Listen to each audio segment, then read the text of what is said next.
അസ്സലാമു അലൈക്കും. Welcome to ലേറ്റീസ് ഡെലിക്കസീസ്. അപ്പോൾ ഇന്ന് നമ്മളൊരു ബീഫ് തിക്ക് ഗ്രേവിയാണ് കേട്ടോ ഉണ്ടാക്കാൻ പോകുന്നത്.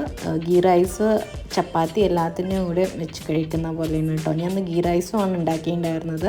അപ്പോൾ ആദ്യം അതിന് ബീഫ് ഒന്ന് കഴുകിയെടുത്ത് വെക്കുന്നുണ്ട്. പിന്നെ അതിനാവശ്യമുള്ള സാധനങ്ങൾ സവാള, തക്കാളി, ചെറിയുള്ളി, വെളുത്തുള്ളി, പച്ചമുളക്, പിന്നെ പുതിന, മല്ലിയില. അതെല്ലാം ഞാൻ ആദ്യം പീൽ ചെയ്ത് എടുത്ത് മാറ്റി വെക്കുന്നുണ്ട് കേട്ടോ.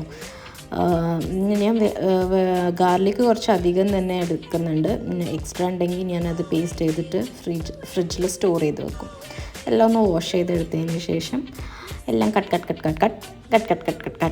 അതിന് ശേഷം ഞാൻ ജിഞ്ചറും ഗാർലിക്കും ഒന്ന് പേസ്റ്റ് ആക്കുന്നില്ല, ജസ്റ്റ് ഒന്ന് ചതച്ച് ക്രഷ് ചെയ്തെടുക്കുന്നേ ഉള്ളൂ കേട്ടോ. പിന്നെ നമ്മുടെ ബീഫിനെ കുളിപ്പിച്ചിട്ട് സുന്ദരനായി ഒന്ന് കുക്കറിലിട്ട് കൊടുത്തിട്ടുണ്ട്. പിന്നെ മഞ്ഞൾപ്പൊടി, മുളക് പൊടി, ആസ് യൂഷ്വൽ എല്ലാ പൊടികളും, പെപ്പർ, പിന്നെ ജിഞ്ചർ ഗാർലിക് പേസ്റ്റും, സോൾട്ട്, പിന്നെ കുറച്ച് ഓയിലും, പിന്നെ ഞാൻ ഇവിടെ വിനീഗർ കുറച്ച് ഒഴിച്ച് കൊടുക്കുന്നുണ്ട് സോഫ്റ്റ് ആവാൻ. എല്ലാം കൂടെ ഒന്ന് കുഴച്ച് അതിന് ശേഷം ഒന്ന് നമ്മൾ സ്റ്റൗവിൽ ഞാനിതൊരു 8-10 വിസിലോളം വെച്ചു കേട്ടോ. മീൻവൈൽ ഞാൻ എൻ്റെ ഒരു മൺചട്ടിയിൽ കുറച്ച് വെളിച്ചെണ്ണ ഒഴിച്ച് കൊടുത്തിട്ട് അതിൻ്റെ ഇടയ്ക്ക് ഞാൻ മല്ലിയിലൊക്കെ ചോപ്പ് ചെയ്തുകൊണ്ടിരിക്കുകയാണ്. പിന്നെ ഞാൻ ചെറിയ ഉള്ളി ഒരു 15 to 20 എടുത്തിട്ട് ഞാൻ ഒന്ന് അങ്ങനെ ക്രഷാണ് ചെയ്ത് കൊടുക്കുന്നത് കേട്ടോ. അപ്പോൾ എനിക്ക് ബാച്ചായിട്ടാണ് ചെയ്ത് കൊടുക്കുന്നത്. 2 സെറ്റായിട്ട് എന്നെ ക്രഷ് ചെയ്തെടുത്തിട്ടുണ്ട്. പിന്നെ ഇതിലേക്ക് പട്ട, ഗ്രാമ്പു, ഏലക്ക ഇട്ട് കൊടുത്തു. പിന്നെ കറിവേപ്പില ഇട്ട് കൊടുത്തിട്ട് ഒരു സവാള ഇട്ട് കൊടുത്തിട്ടുണ്ട് കേട്ടോ. അത് നല്ലോണം ഒന്ന് സോട്ട് ചെയ്യുന്നുണ്ട്. കുറച്ച് സോൾട്ട് ആഡ് ചെയ്തിട്ടാണ് ആഡ് ചെയ്തിട്ടാണ് ഞാൻ സോട്ട് ചെയ്തത്. 2 പച്ചമുളകും കൂടി ഇട്ട് കൊടുത്തിട്ടുണ്ട്. ബീഫിൽ നമ്മൾ ഓൾറെഡി സോൾട്ട് ഇട്ട കാരണം കൊണ്ട് അധികം ഇതിലേക്ക് സോൾട്ട് ഇടുന്നില്ല. ഒന്ന് ബ്രൗൺ ആയതിന് ശേഷം നമ്മൾ നേരത്തെ ചതച്ച് വെച്ച് ചെറിയ ഉള്ളിയും കൂടെ ഇടുന്നുണ്ട്. അതിൻ്റെ ഇടയ്ക്കൊരു പണിയായതാണ്. ടിഷ്യൂ കൊണ്ട് ഞാൻ പിടിച്ചതാണ്, അപ്പോൾ തീ പിടിച്ചതാണ്. സ്പീഡിൽ പോയപ്പോൾ ശരിക്കും കാണുന്നില്ല ഇതിൽ.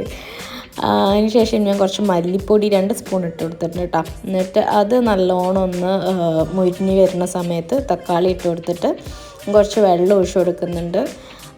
സമയമായതുകൊണ്ട് എനിക്ക് അതിനെ വഴറ്റാനൊന്നും നേരമില്ല. അപ്പം ഞാൻ വേഗം വെള്ളം ഒഴിച്ച് ക്ലോസ് ചെയ്ത് വെച്ചിട്ട് അതിനെ വേവിച്ചെടുക്കുകയാണ് ചെയ്തത് തക്കാളീനെ. അപ്പോഴേക്കും നമ്മളുടെ ബീഫ് നല്ല വെന്തിരുന്നു. ഞാനൊന്ന് സ്പൂൺ കൊണ്ട് പ്രസ് ചെയ്തപ്പോൾ തന്നെ എല്ലാം ഇങ്ങനെ പൊട്ടി വരുന്നുണ്ടായിരുന്നു. ഞാൻ അതെല്ലാം കൂടെ ഇതിലേക്ക് ഒഴിച്ചു കൊടുത്ത് പിന്നെ എല്ലാം മിക്സ് ചെയ്തെടുത്തിട്ട് പിന്നെ ഞാനൊന്ന് മല്ലിയിലയും കുറച്ച് വെളിച്ചെണ്ണ മേലെ ഒഴിച്ചു കൊടുത്തിട്ടുണ്ടായിരുന്നു. പിന്നെ ഗരം മസാല, ഇതെല്ലാം ഞാൻ ഹോം മെയ്ഡാണ് കേട്ടോ. ഗരം മസാല എല്ലാം ഞാൻ ക്ലോസ് ചെയ്തിട്ട് ഒരു 2 to 3 minutes ഒന്ന് ക്ലോസ് ചെയ്തിട്ട് കുക്ക് ചെയ്ത് എല്ലാ മസാലക്കും ഒന്ന് ബീഫിൽ പിടിക്കാൻ വേണ്ടിയിട്ട്.